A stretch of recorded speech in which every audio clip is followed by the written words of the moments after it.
شديد العقاب ذي الطول لا إله إلا هو إليه المصير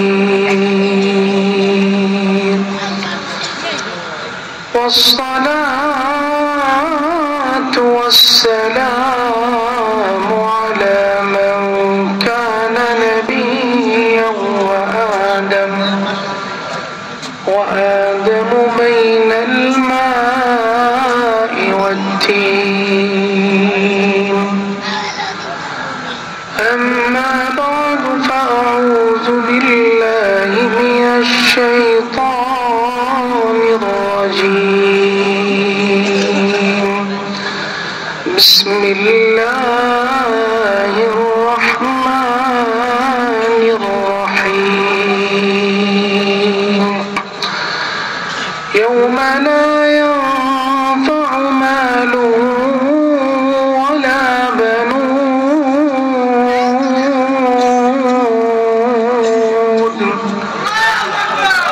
إلا من أتى الله بقلب سليم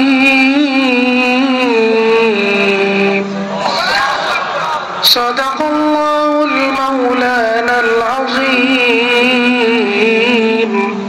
وصدق رسوله النبي الكريم وقال النبي صلى الله عليه وسلم من يرد الله به خيرا يفقهه في الدين أو كما قال النبي صلى الله عليه وسلم وقال تعالى في شان حبيبه مخبرا إن الله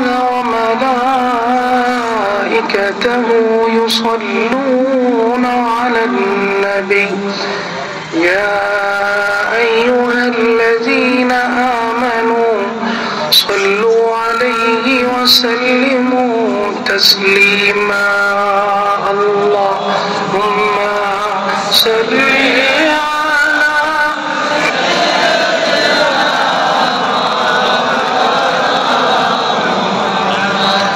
وعلى آل سيدنا ومولانا محمد اللهم صل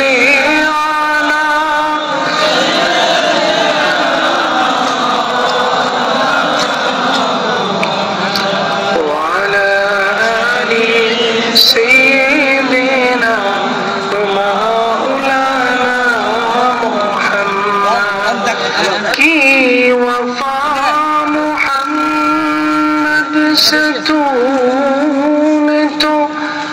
ہم تیرے ہیں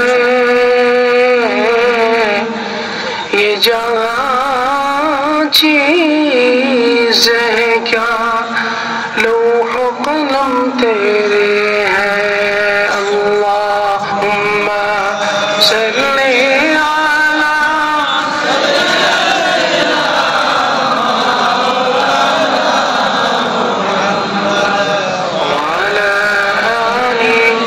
سيدنا ومولانا محمد الحمد لله ثم الحمد لله আল্লাহ রাব্বুল আলামিনের দরবারে অগণিত অসংখ্য শুকরিয়া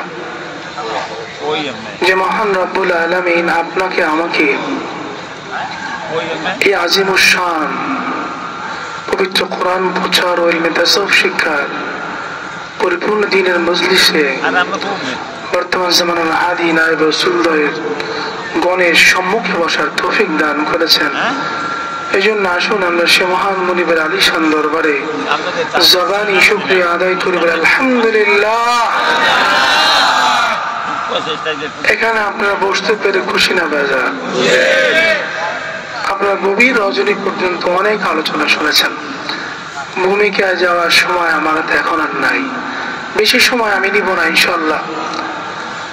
সামান্য সময়ের মধ্যে আলোচনা এটি জানবো ইনশাআল্লাহ। আল্লাহ রাব্বুল আলামিন তার বান্দার জন্য সবকিছু বানিয়েছেন, কি বলেন ঠিক কি না?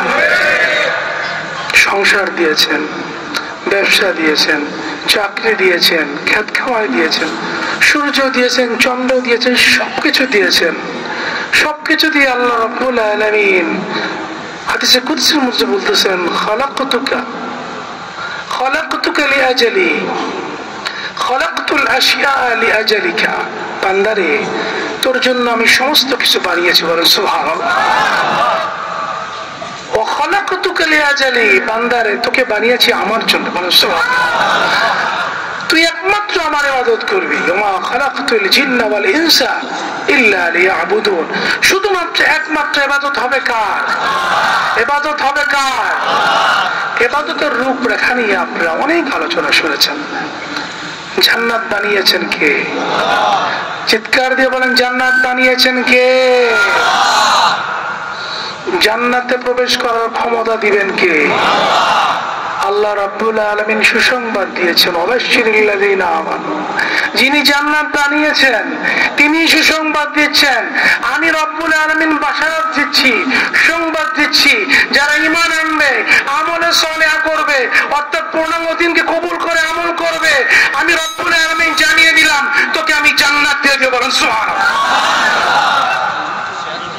সন্দেহ আছে? সন্দেহ আছে? উপস্থিতি, আকাইদ, তাসাউফ, ফিকহ, এই তিনটা সমষ্টি পূর্ণাঙ্গ দ্বীন ইসলাম, কি বলেন ঠিক কি না? সময়ের স্বল্পতা। আচ্ছা আপনারা বলেন, হাদিস ছাড়া হেদায়েত পাওয়া যাবে? সাহাবায়ে কেরাম পাইছেন? ওমর রাদিয়াল্লাহু আনহু শক্তিটা কেমন ছিল ইসলাম গ্রহণের আগে পরে? কম ছিল? পুরা কাবা ওনার কবজা, বলেন না সুবহানাল্লাহ। পুরা কাবা শরীফ, হেরেম শরীফ, সাফা মারওয়া, মিনা মুজদালিফা ওনার কন্ট্রোলে। আল্লাহ রাব্বুল আলামিন জানিয়ে দিয়েছেন, ওমর কাবা কন্ট্রোল করলে হেদায়েত পাওয়া যায় না। যদি হেদায়েত পেতে চাও, দাঁড়ে আরকামে আমার হাবিবের কদমে গিয়ে লুটিয়ে পড়বে। এই হাদিস সম্মুখে আমরা বসছি, তাদের উসিলায় আমরা পূর্ণাঙ্গ দ্বীন পেলাম। আমাদের ঈমানের পরে আমলি মাসআলা দুই ভাগে বিভক্ত, শরীয়তে যায়েরা, শরীয়তে বাতিনা। শরীয়তে যায়েরা, শরীয়তে বাতিল, ইলমে তাসাউফ দুই ভাগে বিভক্ত। ইবাদত মৌলিকাত মুনজিয়াত, অসৎ স্বভাব বর্জন, সৎ স্বভাব, অসৎ স্বভাব বর্জন, সৎ স্বভাব। এখন অসৎ স্বভাব যদি বর্জন না হয়, এক বস্তা আম নিবেন সদরঘাট যাওয়ার জন্য, লঞ্চে উঠবেন, একটা আম পচা, 200 আমের মধ্যে পচা কয়টা? বলেন কয়টা? 199টা পচবে না একটা ভালো হবে? অসৎ স্বভাব কি করতে হবে? বর্জন করতে হবে। সৎ স্বভাব অর্জন করতে হবে। অন্তরের মধ্যে আল্লাহর ভয়, এটা কি সৎ স্বভাব না অসৎ স্বভাব? এটা ফরজ না নফল? ওমর রাদিয়াল্লাহু আনহুর কথা বললাম, তিনি কেমন মানুষ? ইসলাম গ্রহণ করার পরে আল্লাহ রাসূল সাল্লাল্লাহু আলাইহি ওয়াসাল্লাম যখন জান্নাতে গিয়েছিলেন, ওমর রাদিয়াল্লাহু আনহুর জন্য আল্লাহ রাব্বুল আলামিন যে জান্নাতটা বানিয়েছেন, আমার নবী স্বচক্ষে দেখে এসেছেন, বলেন সুবহানাল্লাহ। ওমর রাদিয়াল্লাহু আনহু আল্লাহর দরবারে দোয়া করেন, আল্লাহুম্মা রযুকনি শাহাদাতান ফি সাবিলিক ওয়াজআল বাইতি ফি বালাদি রাসূলিক। ওমর রাদিয়াল্লাহু আনহু এমন একজন মানুষ যিনি আশারায়ে মুবাশশারা, জান্নাতের সুসংবাদ প্রাপ্ত খলিফাতুল মুসলিমিন। আল্লাহর দরবারে দোয়া করে, আল্লাহুম্মা রযুকনি শাহাদাতান ফি সাবিলিক ওয়াজআল বাইতি ফি বালাদি রাসূলিক। রব্বুল আলামিন, আমার ইন্তেকালটা যেন হয় শাহাদাতের, বলেন সুবহানাল্লাহ। ওয়াজআল মাউতি ফি বালাদি রাসূলিক, শাহাদাতের মৃত্যুটা হবে, ইন্তেকালটা হবে, তারপরও আমার হৃদয়টা ভরবে না। আমার শাহাদাতটা যেন ওয়াজআল বাইতি ফি বালাদি রাসূলিক, আমি যার উসিলায় তোমাকে পেলাম, যার উসিলায় আমি জান্নাতের মালিক হইলাম, সেই নবীর শহরটার মধ্যে যেন আমার মৃত্যু হয়। এই ওমর রাদিয়াল্লাহু আনহু আল্লাহ রাব্বুল আলামিনের দরবারে দোয়া করতে লাগলেন। রব্বুল আলামিন কবুল করে ফেলেছেন। তিনি কোন ব্যক্তি, কেমন মানুষ? ওমর ফারুক রাদিয়াল্লাহু আনহু, খলিফাতুল মুসলিমিন, আমিরুল মুমিনিন, যখন তিনি সিরিয়া বিজয় করলেন, রোম পারস্য বিজয় করলেন, ওনার কদমের সামনে স্বর্ণ মুদ্রা যখন ঢেলে দেওয়া হলো, সঙ্গে সঙ্গে নীরবে বসে কাঁদতে লাগলেন, নীরবে বসে কাঁদতে লাগলেন। মাওলার দরবারে ফরিয়াদ করে বলে, মালিক, তুমি কি আমি ওমর উপর অসন্তুষ্ট হয়ে গেলে নাকি? দুনিয়ার ধন দৌলত স্বর্ণ মুদ্রা আমার কদমে চলে আসছে, আমার মনে হয় তুমি দুনিয়াতে আমাকে দিবা, জান্নাতে তুমি আমাকে কিছু দিবা না। সেই ওমর ফারুক রাদিয়াল্লাহু আনহু, খলিফাতুল মুসলিমিন, ওনার শাসন আমলে সিরিয়া থেকে একজন দূত আসছে, এসে বলতেছে, আমরা শুনলাম তোমাদের খলিফাতুল মুসলিমিন অনেক সুন্দর শাসন ব্যবস্থা কায়েম করেছে, অর্ধজানের খলিফা, আমরা তার সঙ্গে সাক্ষাৎ করার জন্য এসেছি। কোথায় ওনার রাজপ্রাসাদ, কোথায় ওনার রাজমহল? একজন সাহাবী বলতেছে, এটাই মসজিদে নবী, এটাই ওনার রাজপ্রাসাদ, এখানে বসেই উনি তাম দুনিয়ার অর্ধজান শাসন করেন। বলেন সুবহানাল্লাহ। দূত বলতেছে, আমি ওনার সাক্ষাৎ চাই। একজন বলে, ওনাকে খুঁজে দেখেন, জোহরের পরের সময় ছিল, বলে কোথাও গিয়ে খুঁজে দেখেন, হয়তো কোনো গাছতলায় গিয়ে তাকে পেয়ে যাবেন। সেই রাষ্ট্রদূত আশ্চর্য হয়ে গেল, খলিফাতুল মুসলিমিন, অর্ধজানের খলিফা, তাকে নাকি গাছের তলায় পাওয়া যাবে? খুঁজতে খুঁজতে গিয়ে দেখলেন গরমের মধ্যে মরুভূমির প্রান্তরে একটা খেজুর গাছের নিচে একটা পাথর মাথার নিচে গিয়ে শুয়ে আছেন খলিফাতুল মুসলিমিন। সেই গাছটা তার অর্ধেক শরীর ছায়া দিয়েছে, আরেকটার মধ্যে রৌদ্র পড়ে আছে। সেই দূত সামনে গিয়ে দেখে, এটা তো আর কেউ না, এটা খলিফাতুল মুসলিমিন হযরত ওমর রাদিয়াল্লাহু আনহু। সেই রাষ্ট্রদূত গিয়ে সামনে গিয়ে দাঁড়িয়ে গেলেন, গিয়ে বলেন, আমি সিরিয়া থেকে এসেছি, আমি আপনার শান শওকত দেখার জন্য আসছি, কিন্তু আপনি কেমন মানুষ, গায়ের মধ্যে জামা তালি দেখা যায়, আপনি খলিফাতুল মুসলিমিন, আমি আপনাকে দেখার পরে আমার বুঝার বাকি নাই, আপনি আমাকে কলেমা পড়িয়ে মুসলমান বানিয়ে দিন। অন্তরের মধ্যে কি ছিল? আল্লাহর ভয় ছিল। কি ছিল? আল্লাহর ভয় ছিল। ওই জাকিম নিয়ে যে আমাদের ছোট নায়েব রাসূল এত দীর্ঘ সময় আলোচনা করেছেন, এই উপস্থিতি আমাদের প্রত্যেকের অন্তরে একটা সৎস্বভাব মহব্বত, 3 জিনিস 7 জিনিসের চাইতে 3 জিনিসের মহব্বত বেশি থাকতে হবে। আল্লাহ রাব্বুল আলামিন জানিয়ে দিয়েছেন, কুল, আমার হাবিব আপনি বলে দেন, ইন কানা আবাউকুম ওয়া আবনাউকুম ওয়া ইখওয়ানুকুম ওয়া আজওয়াজুকুম ওয়া আশীরাতুকুম ওয়া আমওয়ালুন ইখতারাফতুমুহা ওয়া তিজারাতুন তাখশাউনা কাসাদাহা ওয়া মাসাকিন তারদাউনাহা আহাব্বা ইলাইকুম মিনাল্লাহি ওয়া রাসূলিহি ওয়া জিহাদিন ফি সাবিলি ফাতারাব্বাসু হাত্তা ইয়াতিয়াল্লাহু বিআমরি। যদি 7 জিনিসের চেয়ে 3 জিনিসের মহব্বত অন্তরে না থাকে, আল্লাহ বলতেছেন ফাতারাব্বাসু হাত্তা ইয়াতিয়াল্লাহু বিআমরি, অপেক্ষা করতে থাকো, আমি রব্বুল আলামিনের পক্ষ থেকে আদেশ আসবে, অর্থাৎ গদব আসবে। বলেন নাউজুবিল্লাহ। নবীর জামানায় নবী, নবীর অবর্তমানে নায়েব নবীকে আমাদের ভালোবাসতে হবে, মহব্বত করতে হবে, ইত্তেবা করতে হবে, দিন শিখতে হবে, পূর্ণাঙ্গ দিন শিখতে হবে। তাইলেই আমাদের জন্য ওই সুসংবাদ, অবশ্যিল্লাযীনা আমানু ওয়া আমিলুস সালিহাত আন্না লাহুম জান্নাত। কি বলেন ঠিক কি না? পূর্ণাঙ্গ দিনের মাহফিলে বছরে 3-6 দিন আসেন, এমন লোক কম পাওয়া যাবে, কম, যে আমার মনটা চাইছে একটু আমি নায়েবে রাসূলকে দেখবো। কি বলেন ঠিক কি না? খুঁজে দেখেন, আছে কম, যে আমি একটু যাব, যেহেতু নবী নাই, নবীকে দেখবো কিভাবে? নায়েবে রাসূলকে দেখতে হবে। মান যারা আলিমান ফাকান্নামা যারানি, এই হাদিসটা আপনারা প্রতিদিন শুনতেছেন।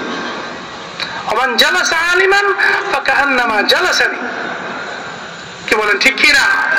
যে আলেমের জিয়ারত করলো, নায়েবে রাসূলের জিয়ারত করলো, নবী বলেন সেজন্য আমার জিয়ারত করো। বলেন সুবহানাল্লাহ।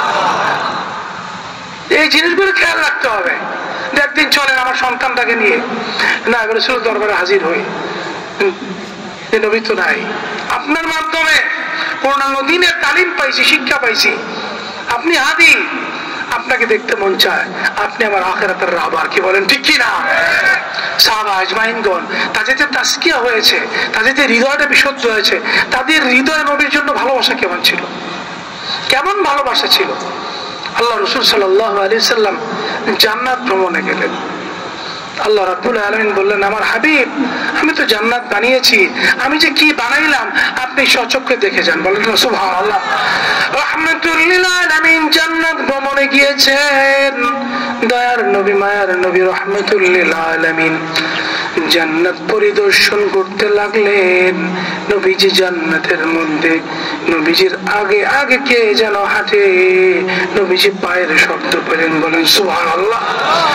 নবীজি শুনতে পাইলেন জান্নাতের মধ্যে রাহমাতুল লিল আলামিনের সম্মুখ দিয়ে যেই পায়ের আওয়াজটা পাওয়া যায়, সেটা আর কেউ না, সেটা বেলাল হাবশী রাদিয়াল্লাহু আনহু। গোলাম ইবনে গোলাম, যেন বাবা গোলাম, তিনি নিজেও একজন গোলাম, উমাইয়ার গোলাম ছিলেন। ওই দিকে যাওয়ার আমার সময় নাই। তাজকিয়া নফস কেমন ভাবে হয়েছে, যেই দিন আল্লাহর রাসূল সাল্লাল্লাহু আলাইহি ওয়াসাল্লাম ইন্তেকাল করেছেন, আল্লাহর ডাকে সাড়া দিয়ে চলে গেছেন, ওই দিন হযরত বেলাল রাদিয়াল্লাহু আনহু প্রতিজ্ঞা করেছেন, যেখানে আমার নবী নাই সেখানে আমি বেলাল মসজিদে নববীতে কোনোদিন আর আযান দিব না। হযরত বেলাল রাদিয়াল্লাহু আনহু মসজিদে নববীর মধ্যে কোণার মধ্যে বসে বসে কাঁদতে লাগলেন।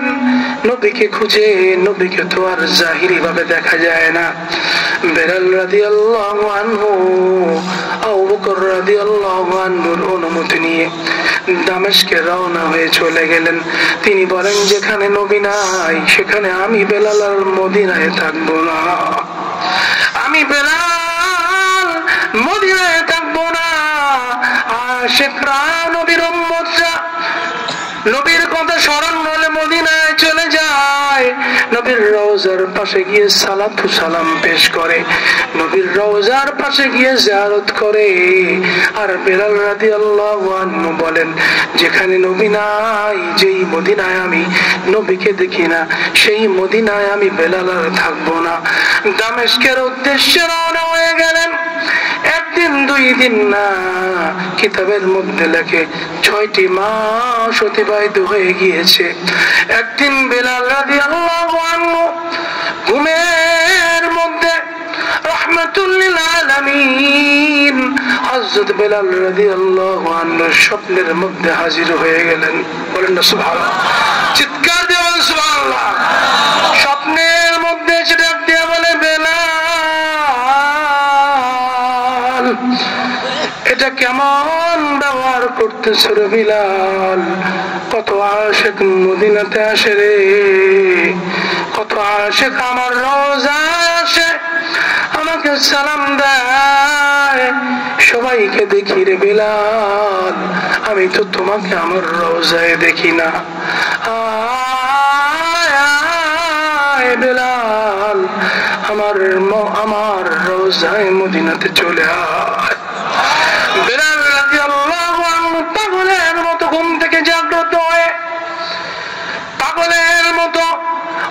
অবস্থায় দামেস্ক থেকে রওনা হয়ে যায় মদিনা শরীফের উদ্দেশ্যে। একদিন 2 দিনের সফর না, লম্বা সফর করে মদিনাতুল মুনাওয়ারা এসে হাজির হয়ে যায়। মদিনাতে যখন ঢুকে মানুষগুলো তাকিয়ে তাকে বেলালকে দেখা গেছে। ছোট ছোট বাচ্চাগুলি দৌড়িয়ে গিয়ে মাকে বলে, মা গো, মদিনার রাস্তার মধ্যে বেলালকে দেখা যায়। 6 মাস বেলালকে দেখা যায় নাই। মনে হয় বেলাল যেহেতু আসে, নবীও আসবে, নবীকেও দেখা। হযরত বেলাল রাদিয়াল্লাহু আনহু মসজিদের নববীর মধ্যে এসে রওজা শরীফের সামনে গিয়ে ডাক দিয়ে বলে, ইয়া রাসূলুল্লাহ, আমি বেলাল হাজির হয়ে গিয়েছি, আপনি কোথায়? আমি তো আপনাকে দেখতে পাচ্ছি না। বেলাল রাদিয়াল্লাহু আনহু কাঁদতে কাঁদতে বেহুশ হয়ে যাচ্ছেন। সাহাবা আজমাইন যে যেখানে ছিলেন, হযরত বেলাল রাদিয়াল্লাহু আনহুর কথা শুনে সবাই মসজিদে নববীতে হাজির হয়ে যাচ্ছেন। এমন অবস্থায় ছোট্ট ছোট্ট বাচ্চারা বাড়ি থেকে খবর দিচ্ছেন, সাহাবা আজমাইনগণ নবীর যুগে আযান শুনেছেন, বেলালের আযান। বেলাল রাদিয়াল্লাহু আনহু আযান দিয়েছেন, রাহমাতুল লিল আলামিন ইমামতি করেছেন। ওই সোনালী যুগের কথা স্মরণ করে সাহাবা আজমাইনগণ ডাক দিয়ে বলে, বেলাল তুমি এসে গেছো, আমরা সকলেই তোমার কাছে আবদার করি, তুমি আরেকটি বারের জন্য মসজিদে নববীতে আযান দাও। তুমি আযান দাও, আমরা তোমার আযান শুনে নবীর যুগের কথা স্মরণ করি, একটু কাঁদবো, নবীর যুগের কথা স্মরণ করে কাঁদবো। বেলাল রাদিয়াল্লাহু আনহু বলেন, আমি প্রতিজ্ঞা করেছি, আমি আযান দিলে নবী নামাজ পড়াবে না, এই আযান আমি বেলালের জীবনে কোনোদিন দিব না। আমি বেলাল কোনোদিন আযান দিব না। সাহাবা আজমাইনগণের মনের ইচ্ছা। সাহাবা আজমাইনগণ বুঝতে পারলেন, হাসান রাদিয়াল্লাহু আনহু মাকে খবর দাও, ওনারা 2 জন যদি আসে, ওনারা যদি আবদার করে, বেলাল এই আবদার ফেলে দিবি না। হাসান হুসাইন রাদিয়াল্লাহু আনহুকে আনা হলো। ওনারা 2 জন গিয়ে বলে, আপনি তো নানার জন্য আযান দিয়েছেন, আজকে অন্তত আমাদের জন্য আপনি একবার হলেও আযান দেন। হযরত বেলাল রাদিয়াল্লাহু আনহু বলেন, আমি জানি আপনারা নবীর কলিজার টুকরা, আপনাদেরকে কষ্ট দিলে নবী কষ্ট পাবে। আমার নবীকে যদি আমি কষ্ট দেই, আমার আল্লাহ কষ্ট পেয়ে যাবে, এটা আমার পক্ষে সম্ভব না। হযরত বেলাল রাদিয়াল্লাহু আনহু আযান দেওয়ার জন্য দাঁড়িয়ে গেলেন। তিনি দাঁড়িয়ে শুরু করে দিলেন, আল্লাহু আকবার, আল্লাহু আকবার, আল্লাহু আকবার, আল্লাহু আকবার, আশহাদু আল্লা ইলাহা ইল্লাল্লাহ, আশহাদু আল্লা ইলাহা ইল্লাল্লাহ। যখন তিনি বললেন আশহাদু আন্না মুহাম্মাদ, এই পর্যন্ত বলার সঙ্গে সঙ্গে থরথর করে কেঁপে জমিনে পড়ে গেলেন।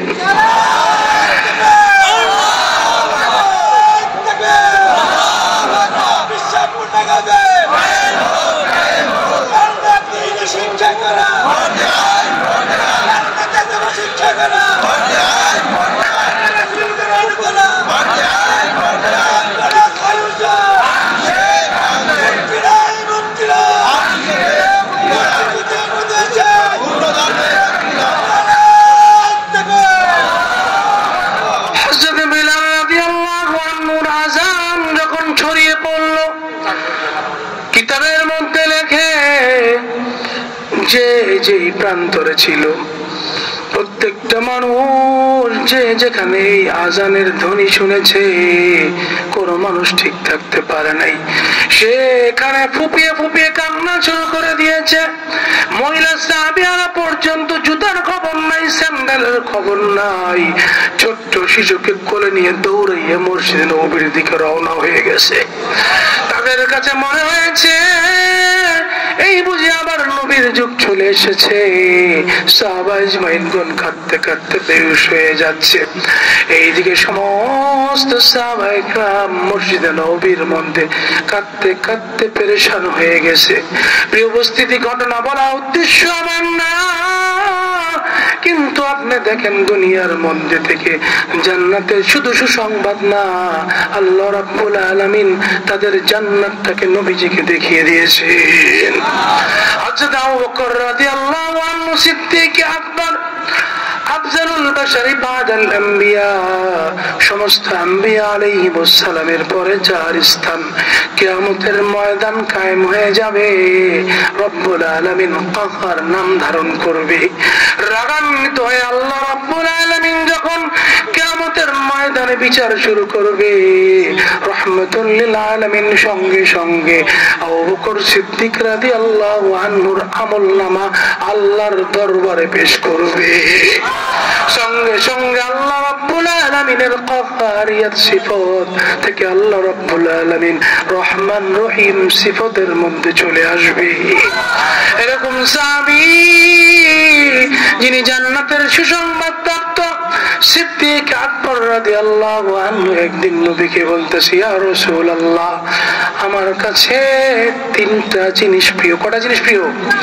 আমার কাছে তিনটা জিনিস প্রিয়। নামাজ, রোজা, হজ, যাকাত, জাকাত, এগুলি সবই আমার কাছে প্রিয়। এর মধ্যে তিনটা জিনিস বেশি প্রিয়। বলেন না সুবহানাল্লাহ। কয়টা জিনিস? তিনটা জিনিস। আন-নাজরু ইলা ওয়াজহিক ইয়া রাসূলুল্লাহ, আমি আবু বকরের কাছে যেই তিনটা জিনিস পছন্দ, তার মধ্যে প্রথম জিনিসটা হচ্ছে ইয়া রাসূলুল্লাহ, আমি আপনার চেহারা মোবারকের দিকে তাকিয়ে থাকবো। নামাজ, রোজা, হজ, যাকাত এটা আমার কাছে প্রিয়, আমি করি, কিন্তু ইয়া রাসূলুল্লাহ আমি আপনার নূরানী চেহারা মোবারকের দিকে তাকিয়ে থাকবো, এটা আমার সবচেয়ে পছন্দের আমল। আন-নাজরু ইলা ওয়াজহিক, দুই নম্বর আমল ইনফাকু মালি আলা আমরিক ইয়া রাসূলুল্লাহ, আমি আমার জীবনের কষ্ট অর্জিত সম্পদ যা কিছু কামিয়েছি আপনি শুধু হুকুম করবেন, আপনার নির্দেশে আমি আমার জীবনের সম্পদগুলি আল্লাহর সন্তুষ্টির জন্য খরচ করব। ইয়া রাসূলুল্লাহ আপনার চেহারা মুবারকের দিকে তাকিয়ে থাকবো, এটাও আমার হৃদয়ে ভরে না। আমার জীবনের কষ্ট অর্জিত সম্পদগুলি আপনার নির্দেশে খরচ করব, এটাও আমার হৃদয়টা পরিপূর্ণ হয় না। আপনার আরো কিছু খেদমত আছে যেটা আমি নিজে করতে পারবো না, এই জন্য আমি চাই বিনতি ফি বাইতি, আমার কন্যাটা যেন আপনার স্ত্রী হয়ে আপনার সেই খেদমত গুলিও করে। এই তিনটা আশা কাকে ঘিরে? নবীকে ঘিরে। বলেন না সুবহানাল্লাহ। নবীজি কি বলে? আল্লাহর উলামা ওয়ারাসাতুল আম্বিয়া আর খাতামুন নাবিয়্যিন লা নাবিয়্যা বাদি, আমি শেষ নবী, আমার পরে কোন নবী রাসূল। আল উলামা ওয়ারাসাতুল আম্বিয়া, তো কিয়ামত পর্যন্ত পূর্ণাঙ্গ দ্বীন ইসলাম জারি কায়েম কে করবে? কে করবে? নায়েব রাসূলদের মাধ্যমে হবে। প্রিয় উপস্থিতি, এক নম্বর যিনি সাহাবী সাহাবা আজমাইনদের মধ্যে তিনার তিনটা ইচ্ছা, তিনটা ইচ্ছা নবীকে ঘিরে। বলেন না সুবহানাল্লাহ। এই হাদিসের ব্যাখ্যা করার সময় আমার হাতে নাই। প্রিয় উপস্থিতি, আমি শেষ করে দিব। আমি এতটুকু বলতে চাই, আন-নাজরু ইলা ওয়াজহি, যেহেতু আমি নবীকে ভালোবাসি সেহেতু আমাকে নায়েব রাসূলকে ভালোবাসতে হবে। কি বলেন ঠিক কিনা? এই জন্য নায়েব রাসূলের সম্মুখে বসতে হবে আদবের সাথে। কি বলেন ঠিক কিনা? এটা আল্লাহ রাসূল বলেন, মান যারা আলিমান ফাকান্নামা যারানি, যে নায়েব রাসূল, যে আলেমকে দেখলো, মুহাক্কিক আলেম নায়েব রাসূলকে দেখলো, সেজন্য আমি নবীকে দেখলো। বলেন না সুবহানাল্লাহ। আর আবু বকর সিদ্দিক রাদিয়াল্লাহু আনহুর পছন্দের আমল কি? নবীর দিকে তাকিয়ে থাকা। বলেন না সুবহানাল্লাহ। এই জন্য আমাদের জীবনে পথ পরিবর্তন করার জন্য সাহাবাদের আমলকে ফিট করতে হবে। কি বলেন ঠিক কিনা? ইনফাকু মালি আলা আমরিক, জীবনের সমস্ত কষ্ট অর্জিত সম্পদগুলি নায়েব রাসূলের নির্দেশে দ্বীনের জন্য খরচ করতে হবে। কি বলেন ঠিক কিনা?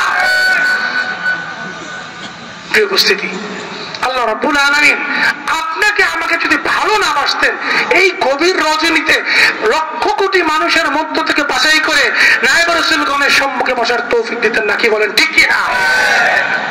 উপস্থিতি লম্বা আলোচনা আমি যাচ্ছি না, আমি আলোচনা সংক্ষিপ্ত করে দিব। নবী রাসূল আল্লাহ রাসূল সাল্লাল্লাহু আলাইহি সাল্লামের কাজ ছিল তিনটা। লাকাদ মান্নাল্লাহু আলাল মুমিনিন, মুমিন আল্লাহ বলতেছে আমি মুমিনদের উপর দয়া করছি, বলেন না সুবহানাল্লাহ। আল্লাহ বলতেছে আমি মুমিনদেরকে দয়া করছি। লাকাদ মান্নাল্লাহু আলাল মুমিনিন ইয বাআসা ফীহিম রাসূলা, তাদের মধ্য থেকে তাদের কাছে আমি রাসূল পাঠাইছি, আমার নবীকে পাঠাইছি, বলেন সুবহানাল্লাহ। কেমন নবীকে পাঠাইছি? কেমন নবী? একজন মহিলা সাহাবী আসছে, এসে বলে ইয়া রাসূলুল্লাহ আমার কন্যার বিবাহ, সুগন্ধি কিছু নাই, একটা শিশি নিয়ে এসে ইয়া রাসূলুল্লাহ গরমের দিন আপনার শরীর মোবারকের এক ফোঁটা ঘাম দিয়ে দেন, বলেন না সুবহানাল্লাহ। চিৎকার দিয়ে বলেন সুবহানাল্লাহ। রাহমাতুল লিল আলামিন নবীজি ঘাম মোবারক এক ফোঁটা ঘাম শিশির মধ্যে দিয়ে বললেন তুমি এই শিশির মধ্যে পানি মিক্স করবা, বলেন না সুবহানাল্লাহ। ঘামের সাথে কি মিক্স করবা? পানি মিক্স করবা, নববধূর শরীরের মধ্যে ছিটিয়ে দিবা, বলেন না সুবহানাল্লাহ। মহিলা সাহাবী বাড়িতে নিয়ে পানি মিক্স করে নববধূর শরীরের মধ্যে ছিটিয়ে দিয়েছে। এমন ঘ্রাণ শুরু হয়ে গেছে, নববধূর শরীরের মধ্যে ছিটিয়ে দিয়েছে, মেশকে আম্বারের চাইতেও বেশি ঘ্রাণ পুরা মহল্লাতে ছড়িয়ে গেছে। শুধু তাই নয়, এমন ভাবে ঘ্রাণ ছড়াইতে শুরু করেছে, দূর গ্রাম থেকে কেউ আসলে বলে বাইতুল মুতাইয়িবিন, সুগন্ধি বাড়িতে যাব, বলেন না সুবহানাল্লাহ। ওই বাড়ির নাম হয়ে গেছে কি? সুগন্ধি বাড়ি। কিছুদিন পরে এই পুত্রবধূ, এই কন্যা চলে গেছে শ্বশুর বাড়ি। কোথায় গেছে? শ্বশুর বাড়ি। সেখানে চলে গেছে। সেখানে যাওয়ার পর সেই বাড়িটাও নাম হয়ে গেছে বাইতুল মুতাইয়িবিন, বলেন না সুবহানাল্লাহ। ওই বাড়িটাও সুগন্ধি ছড়িয়ে গেছে। আল্লাহর হাবিব আল্লাহ বলতেছে লাকাদ মান্নাল্লাহু আলাল মুমিনিন, আমি মুমিনদেরকে দয়া করেছি, আমার হাবিবকে দিয়েছি, বলেন না সুবহানাল্লাহ। ইমাম জালালউদ্দিন সুয়ুতী ওনার যুগ চলে আসছে 849 হিজরিতে ওনার জন্ম, ওনার যুগ চলে আসছে। উনি সেই হাদিসে কারিমা যখন পড়ছে তখন উনি দেখলো যে ওই যে ভাগ্যবতী একটা কন্যা, যে নবীজির ঘাম মোবারক যার নসিব হয়েছে, বলেন না সুবহানাল্লাহ। কিছুদিন পর এক লোক এসে বলে যে শেখ আপনার গ্রামের পাশে একটা নতুন আবাদি হয়েছে, যেখানে ওই যে একটা হাদিস বর্ণনা করছেন আমাদের কাছে, ওই যে কন্যা যে আল্লাহ রসুলের ঘাম মুবারক পেয়েছিলেন, তার বংশের কিছু লোক এখানে এসে বসবাস করতেছে, বলেন না সুবহানাল্লাহ। জালালউদ্দিন সুয়ুতী কেমন আশিক ছিলেন, যিনি ওনার হায়াতে জিন্দেগিতে 75 বার নবীকে জাগ্রত অবস্থায় দেখছে, বলেন না সুবহানাল্লাহ। উনি চিন্তা করলেন এত বড় সুসংবাদ আমার জন্য, আমি একটু যাই তাদের জিয়ারত করে আসি, বলেন না সুবহানাল্লাহ। কিতাবের মধ্যে লিখে জালালউদ্দিন সুয়ুতী তিনি লিখছেন আমি তাদের জিয়ারতে গেছি, গিয়ে তাদের বংশের 800 বছর পরে যাদেরকে পাইছি তাদের শরীর মোবারক থেকে আমি এখনো পর্যন্ত নবীর ঘ্রাণ পাচ্ছি, বলেন না সুবহানাল্লাহ। আল্লাহ বলতেছে লাকাদ মান্নাল্লাহু আলাল মুমিনিন, আমি মুমিনদের উপর অনুগ্রহ করেছি, দয়া করেছি, আমার হাবিব আমি যাকে ভালোবাসি, বলেন না সুবহানাল্লাহ। আমি সেই হাবিবকে তাদের মাঝে পাঠিয়েছি। ইসবাআসা ফীহিম রাসূলাম মিন আনফুসিহিম ইয়াতলু আলাইহিম আয়াতি ওয়া ইউযাক্কিহিম ওয়া ইউআল্লিমুহুমুল কিতাবা ওয়াল হিকমা। তিনটা দায়িত্ব দিয়ে, তিনটা কাজ দিয়ে, আতলু আলাইহিম আয়াতি, তাদেরকে আমার কোরআনে কারীমের তেলাওয়াত করে শুনিয়ে ঈমান ঠিক করবে, ওয়া ইউযাক্কিহিম, তাদের তাজকিয়া, তাদের হৃদয়টাকে বিশুদ্ধ করবে, ওয়া ইউআল্লিমুহুমুল কিতাবা ওয়াল হিকমা, তাদেরকে শরীয়তের জাহিরা শিক্ষা দিবে। নবীর কাজ কয়টা? এই তিনটা সমষ্টি পরিপূর্ণ দ্বীন ইসলাম। উপস্থিতি, এটা ফরজে ইলমের মজলিস, আপনারা বসেছেন, আল্লাহ রাব্বুল আলামিন আপনাকে আমাকে পছন্দ করেন বিজয়ী লক্ষ কোটি মানুষ থেকে বাছাই করে এখানে বসার তৌফিক দান করেছেন, কি বলেন ঠিক কি না? মাইয়ুরিদিল্লাহু বিহি খায়রান ইউফাক্কিহু ফিদ্দীন, আল্লাহ যাকে জান্নাত দিবেন, যার জন্য জান্নাতের সুসংবাদ, তাকে আল্লাহ তাআলা ধরে ধরে বাছাই করে আল্লাহ তাআলা উদ্ধৃতি ভাবে ভাবে সমস্ত ঝামেলা থেকে মুক্ত করে এখানে এসে বসার তৌফিক দান করেছেন। কি বলেন ঠিক কিনা? ওমা আলাইনা ইল্লাল বালাগ। আল্লাহ রাব্বুল আলামিন যেন আপনাকে আমাকে এই পূর্ণাঙ্গ দ্বীনের মধ্যে কায়েম ও দায়েম রেখে পূর্ণাঙ্গ দ্বীন জারি কায়েমের জন্য সমস্ত জীবনটাকে ওয়াকফ করার তৌফিক দান করেন। সকলে বলি আমিন। আসসালামু আলাইকুম ওয়া রাহমাতুল্লাহি ওয়া বারাকাতুহু।